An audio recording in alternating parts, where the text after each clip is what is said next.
9310, 9288, 9324, 9321, 9331. I bet you they all are. I bet you I could have gotten down to the last two numbers. 9303, 9318,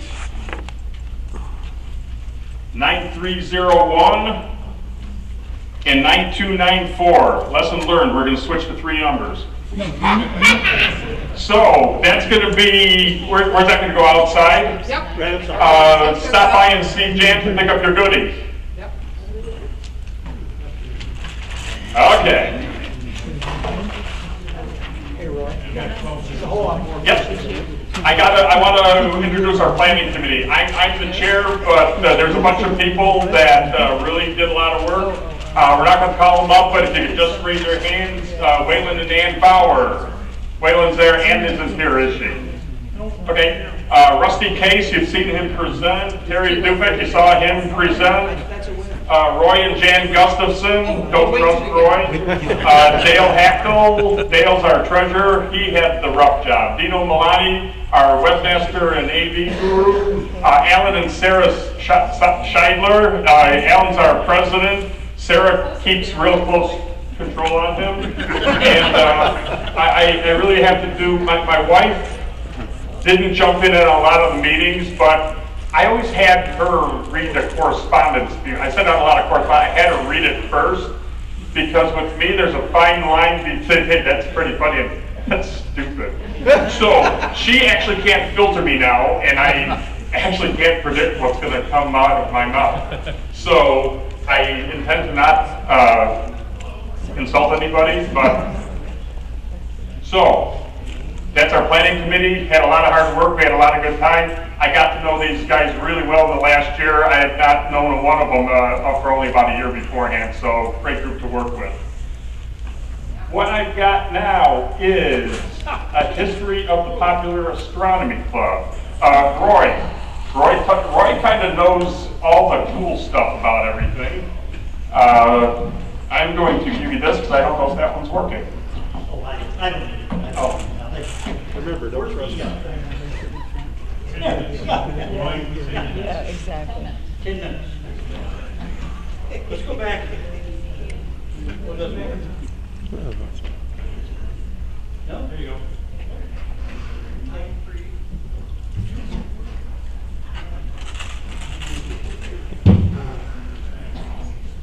Well, let's get a little history of the Popular Astronomy Club. And it all started here at the Pioneer Hotel in Tucson, Arizona on a January evening.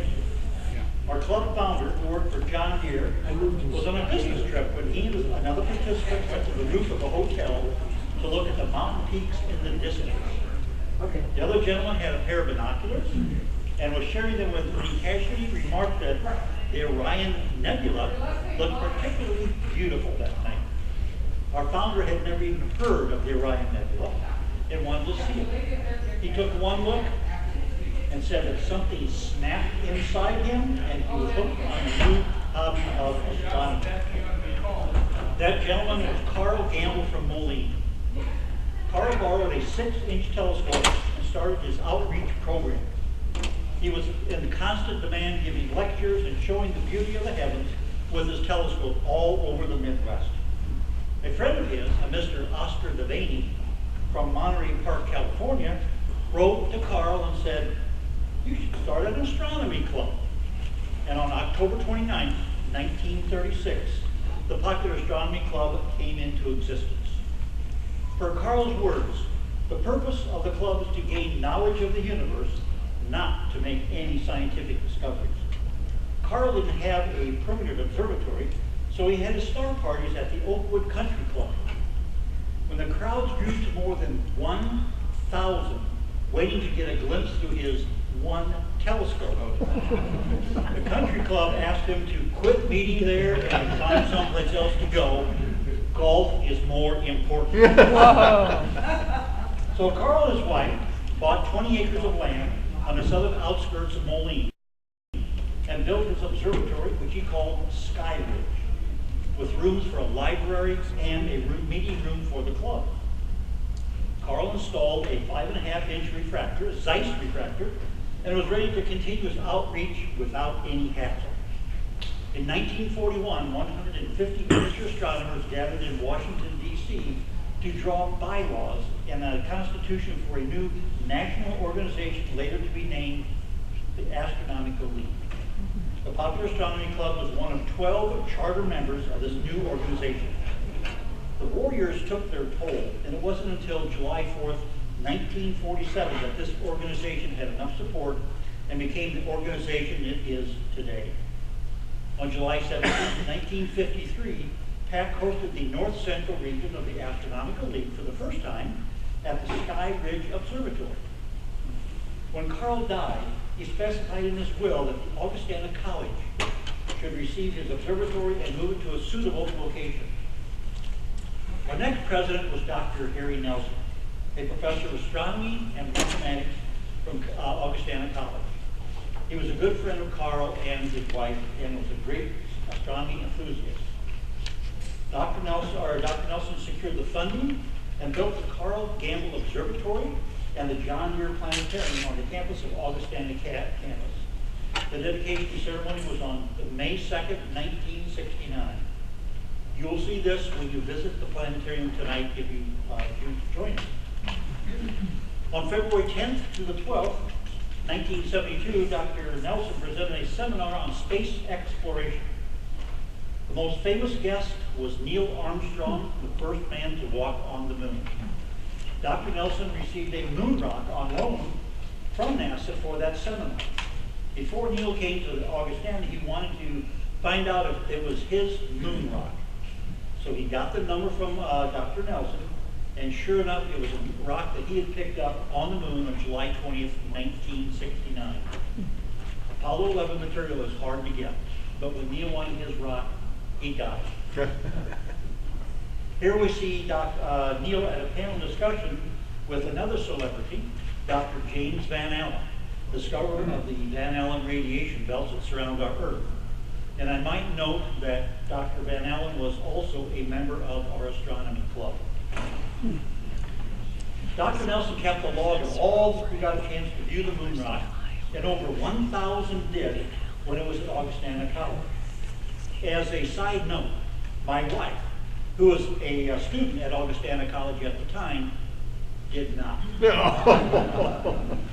Still, it wasn't a deal breaker, and I married her anyway. With the additional duties of observatory and planetarium director and his teaching schedule, Dr. Nelson felt he needed to pass the reins of the presidency on to another. Dr. Mel Peterson became the third president of PAC and served admirably for 9 years. During his tenure, the meeting time of the club was changed to make the meeting times more conducive for the audience to attend. He also continued to bring lunar material to Augustana for the students and for public viewing. The last was not Apollo 11 material. After Dr. Peterson, our new president was Paul Castle. Paul was a visionary who served as president for 23 years.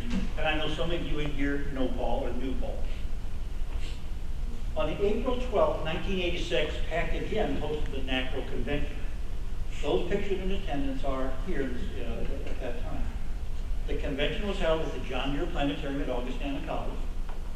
Our keynote speaker was Dr. James Van Allen, with presentations by Dr. Harry Nelson and Paul Castle, and our banquet speaker was Dr. Edward Olson from the Field Museum. Paul always wanted a permanent observatory, but his plans went awry for some unforeseen events like money and a place to put them. But he eventually hit upon the idea to build a portable observatory, which you see sitting out here. One of our members was a skilled grant writer, and we got grants from the Roy J. Carver Foundation and the Roush Family Foundation, and with the $3,000 we had set aside for an observatory and some other funds within our treasury, we came